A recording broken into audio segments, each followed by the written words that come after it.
Let us see the another article of Unit 5, methods of generating time-based waveform.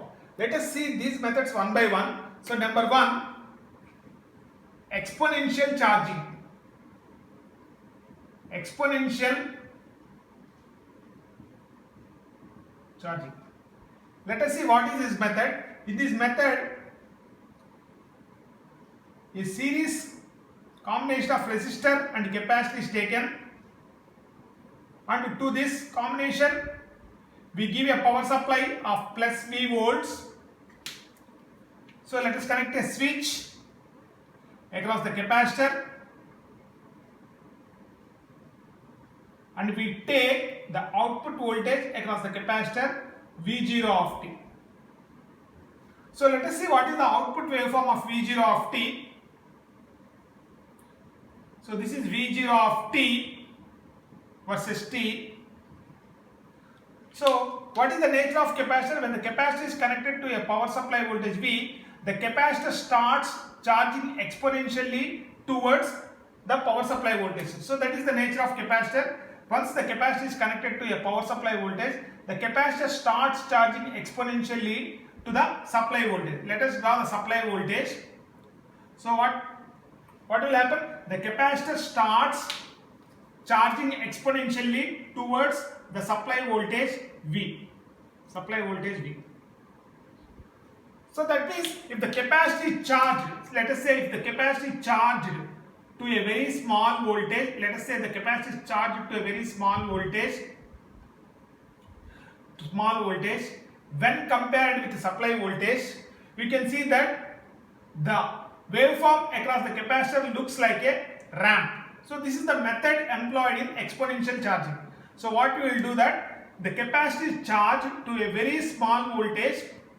When compared with the supply voltage, the voltage across the capacitor looks like in the form of a ramp. So that's why this circuit starts generating ramp. So this is the method. So let us write about this method. In this method, what we will do? In this method, the capacitor is charged.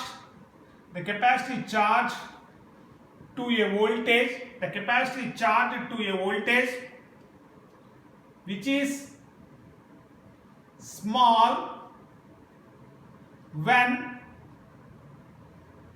compared with supply voltage. So this is the method which we employ in this method. So the capacitor is charged to a voltage which is small when compared with the supply voltage. Then the voltage of the capacitor or the waveform or the voltage across capacitor will be a ramp. So then we can see that the voltage waveform across the capacitor will look like a ramp. So this is the first method, exponential charging method. So number 2, let us see constant current charging. Constant current charging. So this is the very another important method. For example, let us take a capacitor. For example, say let us take a capacitor. For example, resistor. Let us say capacitor. Let us take a capacitor. So what is the? This is the capacitor voltage is say V0 of t. V0 of t. So let us say it is connected to some power supply. Let us say V. Let us say V. So therefore, what will happen? So this capacitor starts charging exponentially. This capacitor starts charging exponentially. So therefore, what is the expression for output voltage? The voltage across the capacitor. The voltage across the capacitor. What is the formula? From simple capacitor equation, V0 of t is equal to 1 by C into I of t dt. Let us say I of t is the current. Let us say I of t is the current flowing through this branch. So with the help of some mechanism, if we make this current constant, so therefore if we make this current constant, let us say if this current is made constant in the circuit, if the current is made in the constant in the circuit, let us say I, so therefore take I as capital I as common, so let us say, so I by C, because this current is constant, we will take it outside, so T, so sorry dt. So therefore what is V0 of t? You can see that V0 of t is equal to I by C into integration of dt is t. So therefore if you take, because the current is constant in the circuit, capacitor value is constant, if you take it as alpha slope, so therefore what is V0 of t? V0 of t is equal to alpha t. So alpha t. So then what is the voltage across capacitor? So therefore the voltage across capacitor increases linearly, because alpha t is a linear equation, so it increases linearly with time. So what you have to write in is that if this capacitor is charged, if this capacitor is charged with constant current, then the voltage of the capacitor increases linearly with time. So this is what we have to write. If the capacitor is charged with constant current, so what will happen? The voltage of the capacitor increases linearly with time. So this is a very important method we write here. If the capacitor is charged, with constant current, let us say if the capacitor is charged with constant current, what will happen? The voltage of the capacitor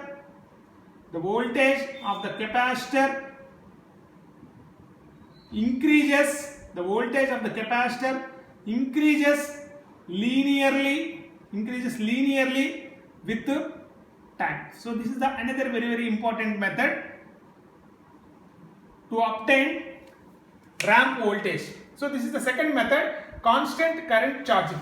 So let us see the third method, Miller circuit. Let us see the third method, Miller circuit. Let us see what we will do in this method. In this method,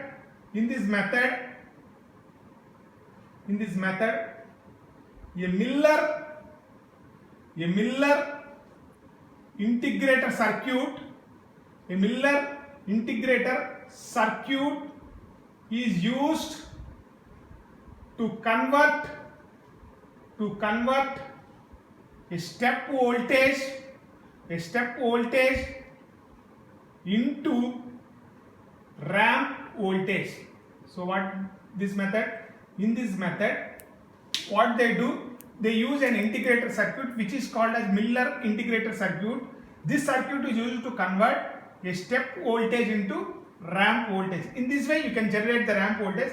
So that means if you give the step voltage to the circuit, this circuit will convert the step voltage into ramp voltage, which is the output voltage which we require. So this is about Miller circuit. So let us take the fourth one, Fantastron circuit.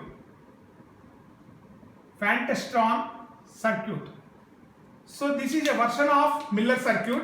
First write, this is a version of Miller circuit. What in this method? In this method, a pulse voltage is converted into ramp voltage. That is the only difference in Fantastron circuit. In this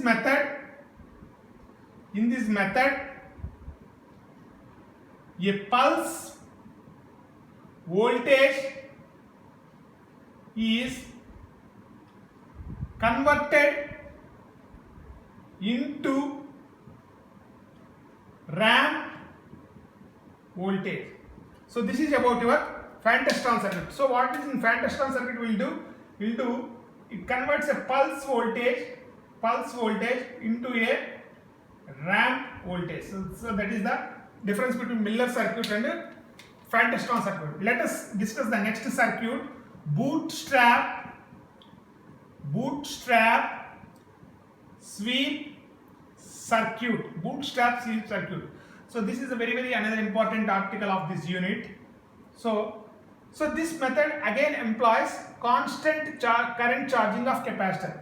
So this method, first point you have to write, this method also employs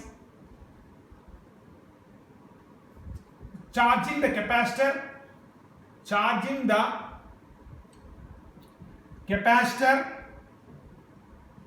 with constant current, which we have seen earlier. So what this method will do? So this method also employs charging the capacitor with constant current. Let us see how it will do. So this circuit consisting of, and the very important circuit we will discuss in further sessions. Let us take a resistor and let us take a capacitor in this method. So what they will do is that, so they will make, let us say this node is say A, so this node is say B, node is B. A constant voltage is maintained across this resistor. So in this method what we will do, a constant voltage is maintained across the resistor. So therefore what is the current in the circuit? The current in the circuit is equal to I is equal to V by R. So since V is constant, V by R, the current is also a constant. So if the capacitor is charged with constant current, which we have seen, so what is V0 of t? So V0 of t increases linearly with time. So this is the method they employ in bootstrap sweep circuit. So therefore let us write this method. In this method, what they will do, a constant voltage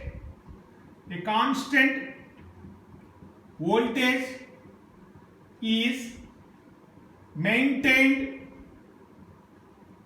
across the resistor. A constant voltage is maintained across the resistor. Due to this, what will happen? Due to this, the capacitor is charged with constant current. Due to this, what will happen? The capacitor is charged with constant current. So what will happen once the capacitor is charged with constant current? So therefore the voltage of the capacitor increases linearly with time. So this is the bootstrap sweep circuit which employs constant current charging method. So last one, let us see compensating networks. So another very simple network. So these circuits are used, compensating circuits are used to improve the linearity of bootstrap sweep circuit and Miller circuit. So that is what you have to write under this. So in this method, compensating networks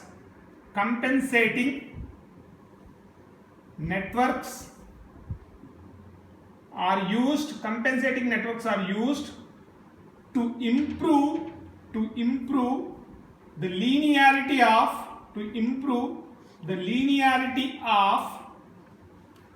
bootstrap